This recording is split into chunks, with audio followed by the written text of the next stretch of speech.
Bwana hujambo na karibu tena ndani ya 18 kupitia YouTube channel yetu. Tunakuwa tunapiga story nyingi zaidi kuhusiana na michezo, mashabiki, wasanii, wachezaji wa zamani. Tunakuwa tunapiga nao story, lakini pia viongozi, wasemaji wengi wamepita hapa, tumeweza kuzungumza mengi. Mimi ni Ibrahim Kasuga. Kama utaratibu ulivyo, tunakuletea edition nyingine ambayo tutakuwa tupo na mgeni wetu. Tutazungumza mengi sana kuhusiana na mpira wetu wa Tanzania. Kumbuka kupitia YouTube channel yetu unakuwa unatupata kupitia ndani ya 18, lakini kwa upande wa Instagram ni ndani ya 18@tz. Huko nako unakuwa unapata zile clip fupi fupi, unaweza kutufollow pia kwa ajili ya kuweza kupata mambo mengi zaidi. Lakini ni kukumbusha tu kwamba unaweza ukasubscribe account yetu kwa ajili ya kuwa unapata video mara kwa mara, lakini pia ukabonyeza alama ya kengele kwa ajili ya kupata notification. Na hii leo bwana, kijoni kwetu tupo na gwiji, legend kwa Kiingereza, mchezaji wa zamani wa vilabu vya Simba na Yanga, timu ya taifa, pia alipita Coastal pia kwa namna moja ama nyingine. Tunaye Athman Idi Chuji. Kubwa, karibu sana kijoni kwetu. Shukrani sana, nashukuru sana. Tuko vizuri? Bwana, nashukuru sana, mko vizuri miongoni mwa legend wewe ni wa kwanza unapita hapo. Mpita wasemaji, mashabiki na vitu kama hivyo, wasanii pia wamepita. Leo tupo na wewe, na mimi itakuwa heshima kubwa sana na wadau watapata vitu vingi sana. Nachoshukuru Mungu kwanza, vipindi hivi huaga vikifanyika hata sehemu nyingi sana kwenye radio, si radio gani, si radio nini, na mimi nashukuru Mungu sana, mimi ndo huaga wa kwanza. Naenda kufungua, na ndio bahati kubwa sana kuja kufungua kwa mimi ndo wa kwanza. Basi kwa legend tupo na bwana Chuji. Najua kuna story nyingi sana za zamani, lakini hivi sasa kuna jicho la tofauti ambalo huwa linatajwa nyinyi wachezaji wa zamani mnao, ambalo huwa mnaamini kuna ubora unapungua au kuna ubora upo, kuna utofauti ambao upo kwa namna moja ama nyingine. Kwa namna ambavyo ligi yetu inaenda hivi sasa, wewe maoni yako, mtazamo wako, ligi inatajwa tulikuwa namba 5 kule, sasa hizi kidogo tumeshuka hapa chini, kuna muda kwenye viwango na tunapeleka timu 4 kimataifa. Ambacho nakiona hivi sasa kwenye mpira wetu, tumekuwa kwa kiwango gani na sifa ambazo tunajipa, ni kweli tunastahili tumekuwa kwa kiwango hicho Afrika? Cha kwanza kabisa mimi napenda kwanza niwashukuru kwa kunikaribisha. Karibu. Nashukuru sana, nimekuzungumzia mengi sana kuhusu mpira wetu kwa sasa hivi. Kwa muono wangu mimi, kwa sababu mimi ni Athmani, sijui na kuna watu wengine huko nje, kwa sababu kuna watu wengine huko nje wanaweza wakawa na mtazamo tofauti. Lakini mtazamo wangu mimi kuniambia kwamba ligi yetu sasa hivi imegrow up kwa challenge ya watu kutoka nje, lakini kusema kwamba kwa watu sisi wachezaji wetu sisi ni bado. Ndio maana kuta inakuwa kama mavipindi, kuna up kuna shuka. Lakini kiukweli mimi ndio nasema kwa kipindi cha nyuma hapa kidogo tumeweza kuamka, lakini hatujaamka kivile ambapo tulipokuwa watu tunataka. Kwa sababu sasa hivi ukiangalia asilimia kubwa sana wale wa kwetu ni wachache kuliko wa nje. Kwa nini nasema wa kwetu wachache kwenye performance ama kwenye performance na kwenye club vile vile yani? Tunafanyaje mpaka tusogee kule mbele? Mimi uwezo kuniambia ligi yetu imesogea ambapo katika first 11 na kosi kimoja unakuta wa kwetu wako wawili au mmoja. Kwa hiyo unataka tusogee tukiwa na wazaa.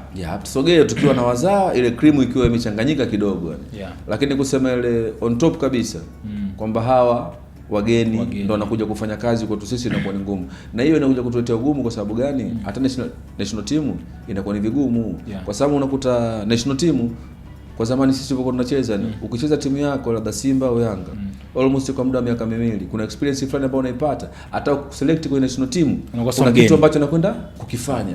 Lakini the way leo hii umemchukua mchezaji katoka prison ukampeleka national team, hiyo inakuwa ni ngumu sana, ni kwa sababu hajacheza labda hizi under za chini, under 17, under 20 mpaka kufika senior. Tunafanyaje sasa mpaka tubadilishe mlengo huo? Umetoa mfano, nakumbuka kocha Julio anasema kuna mechi moja alimchukua Ismail Mgunda wakamjumuisha kwenye kikosi. Anasema cha Taifa Stars. Anasema sio kwamba ana uwezo mdogo, lakini wao kama makocha waliona kabisa kuna homa ya kuicheza hii mechi huyu mchezaji, lakini uwezo anao. Kwenye hoja hiyo Chudi, maana yake unaunga mkono hoja ya wachezaji wa kigeni wapungue? Hapana, sio naunga mkono kwamba wachezaji wa kigeni wapungue. Mimi naweza nikasema kitu kimoja, wachezaji wa kigeni wamekuja kuongeza challenge. Wako tu sisi hapa. Je, ile challenge mnaipokea vipi? Yaani kinachoniuma mimi jua ni challenge. Kwa sababu kama challenge ile ungepokea kweli challenge kama challenge. Leo hii sisi tungekuwa tuko on top yani, hata nafasi ya 3. Kwa sababu the way wale wanaotoka nje wanatuletea kitu na sisi tunaongeza kitu. Ina maana kitu cha kwetu na kitu cha kwao tutamove sehemu moja kwenda sehemu nyingine. Lakini tukisema all in all tutaendelea vile vile, tutapanda tu, wenzetu watakuja kusaidia timu yetu ipande, tunakuwa tunafanyaje, tunashuka. Lakini kiukweli yani mimi ni muumini sana wa Tanzania, na muumini sana wa maendeleo, na muumini sana wa challenge. Siwezi nikalalamika kwamba si wachezaji wa kigeni ni wengi. Mimi ninacholalamika, je, challenge wa kwetu wanaonyesha vipi? Wewe unaona mfano tangu ili kundi la wachezaji wa kigeni wameanza kuja, kuna wachezaji ambao unaweza kusema kwamba bana hawa ni zao la challenge ya wachezaji wa kigeni. Kuna ambao tayari wanakuvutia miongoni mwa wale ambao wameweza kupambana na hii challenge ambao unaona wameonyesha kwa Tanzania wazao. Kwa sababu kwa wazao mimi nikizungumza ukienda kwa Azam ni wachache sana. Ukija kwa Simba ni wachache sana tena.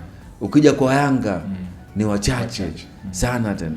Kuna kundi ambalo linamtaja Kapombe, linamtaja Mohamed Hussein, lakini pia wa mabeki wale wa Young Africans wale vijana wawili Baka na Jobu wanataja kama wameseti standard ambayo kuna nyakati kwenye nafasi zao hatujaona wageni almost misimu mitatu misimu minne. Hata kama wageni wakija wanasubiri. Standard hiyo ndio ilikuwa inatakiwa.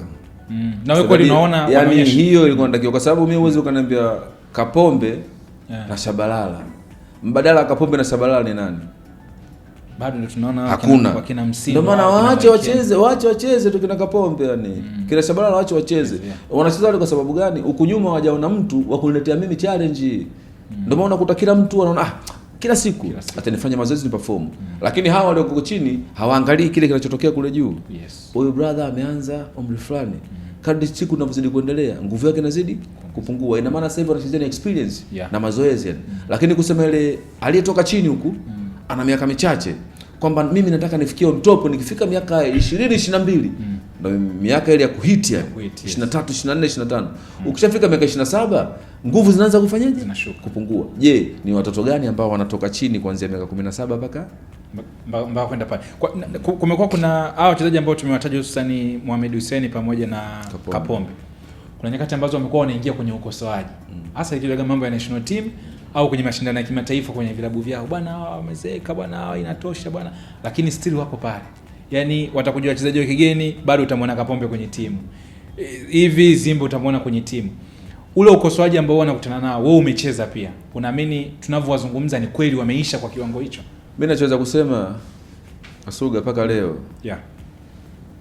Mimi nikienda sehemu niko nafanya mazoezi yangu vya utu uzima. Nasikia labda na vijana. Wewe kwa nini umeacha mpira? Hakuna namba 6 kama wewe. Ili swala mimi nilishaanza kulizungumza kabla sijatoka kwenye mpira. The way mbadala wa Chuji ni nani? Mbadala wa Boba ni nani? Mbadala wa fulani ni nani? Ndio kila siku mimi nakuwa nalia yani. Kuna wadogo zangu ambao walikuwa wanachipukia lakini wakaja wakapotea, sijui ni kitu gani kilichokuja kuwapoteza. Ndio maana hata leo wewe ukiniambia bwana hebu nitajie labda kwa namba 6 mmoja wa Kitanzania nile kiboko so sili mimi nitaanza kutafuta. Kuna mmoja alikuwa anakuja yuko Azam. Sospita? No. Alikuwa anakuja Mtazigwa. Alikuwa anakuja yule. Lakini Adolf amekuja amekata pata injury. Ndio sijui sasa yani kitu gani kilichokuja kumpoteza hapa katikati. Lakini the way ukiniambia kuna challenge kwa watu wengine hiyo itakuwa ni vigumu sana. Lakini sasa mimi ninachozungumzaga, mimi nawatia hasira vijana. Kwa nini hao watoke huko waje hapa? Wana macho mawili, wana miguu miwili. Kitu gani sio ambacho wanatuzidi? Labda tuzidiana kwa majina. Wewe unaitwa Ibrahim, mimi naitwa Chuji. Lakini tukishaingia mule ndani muonyeshe kwamba na sisi tunaweza. Sasa unakuta the way sasa hivi sisemi vibaya. Mtu ana simu ya macho matatu, ana clown, maisha ile sijui analipwa mshahara, ncheze anachukua milioni 3 milioni 4. Maisha yanafanyaje? Yanaendelea na kwa ni show off yani. Lakini kusema kwamba mimi nataka nitambulike na Afrika. Mimi nataka nitambulike na dunia. The way angalia wenzetu wanapokuja hapa. Wanafanya kama ni njia tu yani hapa. Kina Azizi wanaondoka kaja Maele, umeona? Na tukiangalia je, ni kina nani sasa wale wenye ghadhabu zaidi? Shughuli inakuwa kwamba Tanzania inatakiwa tuwe moja mbili, kwa sababu leo the way bro, nikwambie kitu. Ni first 11 ya wachezaji wa Kitanzania wanaocheza hapa nyumbani. Tunataka tuamue mechi labda na Waganda. Lazima tupigane mawe kwanza. Toa huyo. Umesikia? Umeona kazi? Sasa hii ni mifumo ambayo ndio tutengeneze toka. Tuna tournament kubwa huko. Kuna AFCON ambayo inakuja mwakani. AFCON. Mpaka sasa hivi sidhani kama kuna mpango mkakati gani walishapanga kwamba sisi tukija kuingia tuko nyumbani. Timu ipi? Na labda Chuji saizi kwa wachezaji labda wazao. Yupi ambaye kwa sababu kwa bahati mbaya ligi yetu inavyoenda ndio utasikia katajwa Pacome. Saizi tena Yanga sijui kuna Depu, utasikia Mpanzu. Walau kwa mbali ukienda Azam unakutana na Faisal ndio namba 1 mzao. Ukitazama kwa upande wa wazao, najua Faisal anaweza kawa mmoja. Kuna wengine ambao unaona labda wakijiongeza wanaweza kaja kuibeba nchi au hata kufika mbali. Wako wengi sana. Yaani wako wengi sana. Kwa nini kina miss labda? Yaani mimi nasema hivi kujitambua, Ibra. Kwa sababu nasema ukiipenda kazi yako itakupa matokeo. Lakini kazi yako ukiingiza na vitu vingine haiwezi kukupa matokeo. Ndio maana naweza nikasema kitu kimoja ujue. Sijui atakanukuu vibaya. Naweza nikasema kwa sisi ambao watu weusi sasa hivi teknolojia nayo imekuja kutuharibu kwa baadhi ya bidhaa. Kwa maana ya nasema hivyo na maana gani? The way sisi tunapenda focus hata kumwangalia mtu fulani yuko mbele anafanya hivi na hivi na hivi. Ibra unataka ufanye vile kitu kumbe yule ana ziada yake baadaye. Yaani yule uneima ule ana ziada yake baadaye. Kwa sababu Ibra mimi nakumbuka zamani ukienda tulikuwa tunaenda Koko tunafanya mazoezi at least mnakuta mko wachezaji tupu, lakini sasa hivi the way ukienda Koko unamkuta mtu kashika mic anashindana na upepo, unamkuta mzee labda yuko na mkewe wanafanya mazoezi wanatembea, lakini the way wao ni vijana ukikaa mtaani huko mimi najua anaishia wapi, ndio unamkuta kwenye ndondo kesho kutwa kaitoboa masikio kajichola. Wenzetu wanapofanya vile ile inakuwa ni nembo tofauti. Nimefanya kitu uwanjani, nimechora nimechonga nywele zangu zimekaa vipi, lakini uwanjani kuna kitu ambacho naenda kukifanya hata na mimi nifanyaje? Utanitambua Lakini the way si huko imekuwa ni show friend. Mtu akiingia kajichola kama mwili wake ni ubao ule, lakini anachota anachokifanya uwanjani. Kwa hiyo ubisho tu. Yaani ni mambo mengi, lakini mimi nachoomba niseme kitu kimoja. Wakisema wanaweza. Wakisema wanaweza. Chuji, kwenye moja ya story ambayo pia kuna sehemu tuliwahi kushare ni ile picha yako maarufu ya mzigo wa hela. Ni picha fulani ambayo mpaka hivi sasa kuna muda kuna reference ile picha bado huwa inatumika. Kuna watu wanaitumia kama tulikotoka, lakini pia kuna wengine wanatumia kama mpira wetu wa bongo. Chuji amekaa na mzigo wa kutosha ana sign. Kwenye story behind inaonekana ni pesa ambayo ulipambania sana mpaka ukaipata, yani kwamba bwana huu mzigo ni wa kwangu.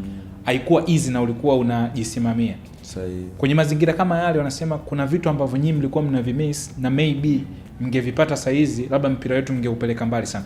Moment gani ambazo sasa unaziona unazitamani unasema sisi tungekuwa nazo hizi tungepiga maisha na tungeupeleka mpira mbali? Yaani mimi naweza kusema ni hizi moment zinazofanyika sasa hivi ingekuwa kwetu sisi. Kwa sababu sisi tulichokuwa tunafeli. Kwa sababu sisi tulikuwa wengi sana. Kila mtu ana taaluma yake, kila mtu alikuwa anajua sana mpira. Lakini sisi tulichokuwa tunafeli kwa mfano kwenye mashindano makubwa. Umeona hii cream wanaochanganywa sasa hivi hapa? Si kuna Ivory Coast mmoja ambaye ana akili, si kuna Msenegali mmoja ambaye ana akili, kuna yaani si unajua vile kwenye mpira ni. Kwamba nasema huu mpira si tumechoka. Tunataka mtu akuutunza. Tumpeni Ibra. Akae nao. Kama ambavyo nyakati zetu lakini si nyakati zetu kipindi cha nyuma hata kinaona kama hajaja si kipindi cha nyuma unakuta tournament mwakani tunacheza club bingwa tunaanza na Al Ahly ambayo Al Ahly wametoka katika African Cup nusu ya timu wako katika national team ya taifa unakuta wengine huyu si Nigeria unakuta si Gambia si nani ambao watu wachache ile cream unafanyaje ukichanganya na wale pale watu kwenye mashindano ndio maana wakawa wanafanya vizuri. Leo hii sisi ilikuwa na msajili mchezaji katoka Kagera. Una mechi na ambaye kamfunga Simba kamfunga Yanga. Mnakuja mnanyang'anyiana afu mna mechi na Al mwakani. Ibra sio siri mtajijua wenyewe ni watu wachache lakini sisi tukifika pale hatuwezi kufanya chochote. Ndio maana kwa tukiingia sisi tunapanda ndege tunafungwa tunarudi tukija hapa tunafungwa kwa sababu the way tunayemtegemea kwamba atafanya hichi kitu inakuwa ni vigumu, lakini ile cream tulikuwa tunachanganywa kama sasa hivi si Depo si nani kwa sababu wale wanakuonyesha kabisa mpira ni upeleke sehemu fulani ukupeleke ile sehemu unakuwa nini lakini sasa mtu anatoka prison katoka Simba City si katoka hapo inakuwa ni vigumu sana kwa sababu the way kwanza anapokuta wewe mwenyewe hajawahi kukukuta ndio first time unakutana nawe wewe mwenyewe mnacheza timu moja lakini ndio unaona kabisa anakuadmire bwana blaza nilikuwa namwangaliaga tu blaza. Pale ashatoka. Kwa hiyo kwenye mechi anakutegemea wewe tena. Kwamba ninachuji. Ngumu, mimi nitafanya kitu gani? Wakati nataka tushirikiane watu wote. Lakini ingekuwa the way tumeingia kwenye club bingwa. Sio katoka Kongo, katoka wapi, katoka tukapata watu 4 tu 5. Kama sasa hivi. Mimi imani haki ya Mungu tena. Kombe la Afrika tungeleta Tanzania. Bana paka sasa hivi muendelezo ungekuwa ni mkubwa sana kwa hiyo ambacho kama nimekuelewa manake hali ya kujitoa sasa hivi kwa kiasi na miss kwa sababu kila kitu kipo. Sana ni kila kitu kipo kwa sababu facilities zote unazipata. Ukiona nimefeli naenda gym. Kipindi hicho gym hamna. Umetengeneza mayo yako kilo 7 au kilo 5. Mtu unanyanyua tu ile. Huko umevimba huko. Yaani kujikadiria inakuwa ni vigumu Lakini sasa hivi umeona kabisa ni kwenye mkanda ule. Siku na mlima pale utapandisha, siku kwenye slope utashusha, siku kwenye nini ule sio uhalisia. Nenda kwenye uhalisia kabisa, katafute ile. Naenda narudi. Na hamna kitu kigumu sana. Kama mazoezi ya kujifanyisha wewe mwenyewe, kujitoa. Alafu hamna kitu kizuri sana. Ibra mimi nacheza nafasi moja na wewe. Kwa nini Ibra anapata nafasi? Kuipambania. Mimi kwa nini sicheze? Kwa nini sipate nafasi? Mimi ananizidi kitu gani? Au si ukiangalia kwenye mapungufu yako, ukizidisha ile mapungufu yako yani ukiyapunguza. Mimi nakwambia Ibra, Tanzania inakuja kusimama. Kuna vijana wengi wanaweza. Wao kama wao wanajiachisha mpira wao. Sasa hivi asilimia kubwa ya vijana ukienda kwenye veterans unamkuta mtoto wa kosa timu anajiita naye veterans. No, mambo ni mengi. Bwana Chuji, mmoja kati ya wakongwe kwenye utangazaji pia alishakuwa kiongozi Simba huko. Tunaye brother Maestro. Maestro yeye anasema miongoni mwa wachezaji ambao wamewahi kutengeneza pesa nyingi kipindi kile cha miaka ile migumu ni pamoja na Chuji. Na hiyo ni sifa ambayo unayo. Ujasiri ambao ulikuwa nao, ulikuwa unajivunia kipaji au ndo sifa ya Chuji ni mtata? Kwa hiyo ulikuwa unaita utata mpaka kwenye negotiate? Hapana. Mimi first of all kwanza nilikuwa na wawini ujue kwenye ku maintain. Okay. Ku maintain kwenye nilipocheza mwaka huu. Nacheza mwaka ujao nitaongeza tena. Kwa watu ndio maana sasa unakuta mwaka huu nikiperform hivi. Ukiona Simba bwana huyu mwaka ujao tena bwana kama vipi tumrudishe. Na nikaenda kule mimi nawasha tena moto. Ukiangalia kwa sasa hivi vijana wengi wa Tanzania akicheza mechi ya leo, mechi ya kesho kutwa hayupo. Hayupo kwa maana gani? Acheze kiwango kile alichokuwa nacho. Mimi nilichokuwa nafanya ujue Ibra mimi najiamini. Taaluma yangu ndio imenifanya paka nijiamini. Ukiniona siwezi tukae kushoto, lakini ukinipa kazi yako nitakufanyia kazi yako vile vile ipasavyo. Lakini ukisema mengine tena kwamba si huyu mtata, mimi utata ulikuwa unakuja kwa ajili gani Ibra? Long time tulikuwa tuna mikataba. Kwa hiyo inabidi jipambanie. Lazima nijipambanie kwa style gani na familia ambayo ninaangalia na kitu ambacho kinakiangalia. Ikifika tarehe ambayo yanatakiwa mimi nilipo mshahara, Ibra unipi familia yangu nyumbani naishi vipi? Ndio pale nitachukua begi langu nitarudi nyumbani. Ukipata hela yangu nifuate. Na nikirudi nyumbani mimi uhalisia wangu kama kawaida siwezi kukaa yani kwa sababu nilifukuzwa mimi kuna mechi moja Simba na Yanga. Amecha Simba na Yanga. Mamangu alikuwa anaumwa sana. Hiyo hata mtu mmoja anayejua. Okay. Tunafungwa 4-3. Mamangu aliumwa sana 2010. 2010. Nimekuja kufukuzwa holiday pale. Kesho kutwa mechi. Ndio kwa kambini. Nimetoka nimeenda hospitali Muhimbili kumshughulikia mamangu. Natoka pale holiday kambini na ambao nimetoka kuchukua hela nichukue begi langu niondoke. Nikasema asante sana kwa sababu hiyo ulikuwa niko Yanga. Kwa hiyo ulivyopotea kwa jumla umekutana na watu wa Simba. Na muda wote wa mazoezi nipo na kambini, muda wote nipo nimeomba ruhusa kwenda kumwangalia mamangu. Nimerudi pale na nichukue begi niondoke. Mimi bwana so serious. Aliyeniweka duniani na waheshimu sana wazazi wangu na mheshimu sana Mwenyezi Mungu au sio? Nilichofanya nikachukua begi langu mimi nikaondoka. Sikutaka kumwambia mama ningemuua. Yes. Kwa ajili ya pressure nikarudi zangu nyumbani. Jioni nenda hospitali. Bibi nikamwambia nimeomba ruhusa.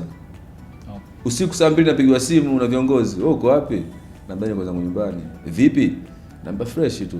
Mbona kambini hapo? Nikamwambia hii mechi chezeni mimi simu. Maana walikaa jopo zima ile. Bwana inabidi urudi kambini. Bwana inabidi urudi kambini. Nikamwambia mimi kambini siwezi kurudi. Washakuchoma tayari. Sikatokea kutokea. Siwezi kurudi. Kilichokuja kutokea siku ya pili wakaja hospitali kwa mamangu mzazi. Wamelipa kila kitu pale sisi na nini. Bwana itabidi urudi kambini. Rudi kambini. Nikamwambia kambini mimi nitakuja usiku. Sasa hizi sirudi. Mimi kweli jioni nikaenda mazoezini Sinza nikafanya mazoezi yangu. Wewe kesho si mna mechi? Nikamwambia mimi sichezi bwana. Niko zangu nyumbani. Ibra usiku nimeenda kambini. Kesho mechi hapo. Kesho mechi. Uwezi amini sijisifii wala sisemi chochote. Muulize mtu wa Simba, waulize watu wa Yanga. Toka walipoanza kuniona. Niliondoka mimi kana kitambi niambia nifanye jezi hivi. Watu wa Simba na Yanga wanajaza hela. Nilicheza almost namba 4 siku hiyo. Kwa sababu tulibakia watu 8. Alipokuwa kadi nyekundu Amili Mafta, Wisdom Ndrovu, Shedrack Msajigwa. Nilianza namba 8 nikarudi namba 6. Kutoka namba 6 nikarudi namba 2. Kutoka namba 2 nikarudi center back. Chafua pote. Sasa nilichosema center back pale. Nilimwambia kabisa muamuzi. Bwana tumebaki wachache. Uwanja utashika kichwa sasa hivi. Atakayesogea hapo. Kwamba yani atakachokifanya Na kweli namshukuru Mungu. Tuko watu 8 tumefunga goli 3. Goli 3. 4-3. Na yule golikipa ni asingefanya, ndio tunasema bwana, mistake moja ni goli. Asingetoka kwa sababu nilikuwa naenda kumvai Chesa akaupiga ile mpira moja kwa moja, kipa kapishana nao. Lakini ndio ilikuwa tunaweka historia watu 8 kwa watu 11 kwenye dabi. Bwana, huyu ni Athman Idi Chuji, mmoja kati ya legend wa soka la Tanzania, kwa sababu amekichafua kwenye level kubwa mpaka national team, miongoni mwa wachezaji ambao wamecheza kwa ubora mkubwa sana. Huyu Chuji, iconic number ni 6. 4. Ni 4 Iconic number ni 4. Kwa hiyo jezi namba 4 ile kwa bwana Chuji ni iconic number yake, na tumemwona katika rangi zote mbili, Simba na Yanga, timu tunazozipenda, pamoja na national timu. Bwana, hii ni ndani ya 18. Nikukumbushe pia muda huu ukaweza kujishindia maokoto ya kutosha kabisa, kufanya uwekezaji. Ndio lugha kubwa ambayo inatumika mtaani na vijana wanafanya uwekezaji wako kupitia PremiaBet, na unaweza kujiunga hivi sasa na PremiaBet kutembelea tovuti ya www.premiabet.co.tz, na ukishaingia pale unapojiunga jiunge kutumia promo code ya PB18. Ukishajiunga, ukienda chini kabisa kuna sehemu ambayo utapaswa kuingiza promo code. Hii promo code itakupa wewe faida nyingi sana, kwa maana kwamba bonus za kutosha pale ambapo utakuwa unafanya beti za kawaida hizi za mpira wa miguu, za basket na mambo mengine yote, basi utapata bonus ya mpaka 100%. Ukienda kule kwa upande wa casinos ambako kuna vitu vingi sana ambavyo unaweza ukavicheza pia kule katika machaguo mengi ya PremiaBet, kwenye Aviator kule kuna bonus ya mpaka 200% kwa upande wa Vegas. Kwa hiyo ambacho unatakiwa kufanya ili uweze kunufaika na hii bonus, basi tumia promo code ya PB18. Kafanya bashiri zako pale ambapo utakuwa umejiunga na PremiaBet ili uweze kuwa sehemu ya watu ambao hawakosi chochote kitu kupitia PremiaBet. Hii ni ndani ya 18. Mimi ni Ibrahim Kasuga, nipo na mkubwa Chuji hapa, tunapiga stories hapa na pale. Bwana, kabla ya kumaliza Chuji, Chama, Pacome wanatajwa kama wachezaji bora kwenye hii ligi kwa sasa. Nikupa nafasi labda ya kuwazungumzia hawa wawili, au kama unaweza kuniambia kwako nani ambaye ni bora zaidi kwa namna ambavyo umeona, na mchezaji upi ambaye ana ufundi mkubwa na utofauti ni upi? Pacome kwa ni the best. Chama alishamaliza. Alishamaliza miaka 3 ya Simba alikuwa anafanya vizuri. Ndio Chama. Nguvu zake ziliisha pale. Lakini sema sisi Tanzania tushazoea mazoea unajua. Umeona? Mazoea, kwa sababu tungesema hivi mazoea endelee. Mimi mwenyewe niliamua tu kuacha. Ningesema basi ningeendelea mpaka leo. Kesi yako ingebaki. Lakini the way kwenye mpira jinsi ilivyo. Chama alishatoili Simba akamaliza. Kwa sasa hizi ni Pacome. Sasa hivi ni Pacome. Kwenye level ambayo Pacome yupo amejitenga, au kuna watu ambao sasa hizi unaona wapo level moja? Kwa timu ya Yanga au kwa ligi kwa ujumla. Kwenye eneo analosifiwa ndio mchezaji mbunifu, ndio mchezaji mwenye kipaji kikubwa zaidi kwa sasa. Sahihi. Ni sahihi. Sahihi, alipingiki. Kwa hiyo haipingiki. Haipingiki kwa sababu yeye ana maamuzi. Sahihi, kwa sababu nikisema nifanye nisiwe muongo. Tathmini yako uone. Yaani nisiwe muongo. Kiukweli nisiwe muongo. Kwa sababu the way anatu prove wrong ujue. Hata kwenye international game. Anaweza akafanya vile anavyotaka, tofauti na wengine ujue. Kwenye ligi yetu inaonekana kuna shida ya washambuliaji. Sahihi. Nadhani shida nini? Vipaji hamna. Hatuna watengenezaji, kwa sababu kwenye uchambuzi unaona bwana timu itengeneze nafasi.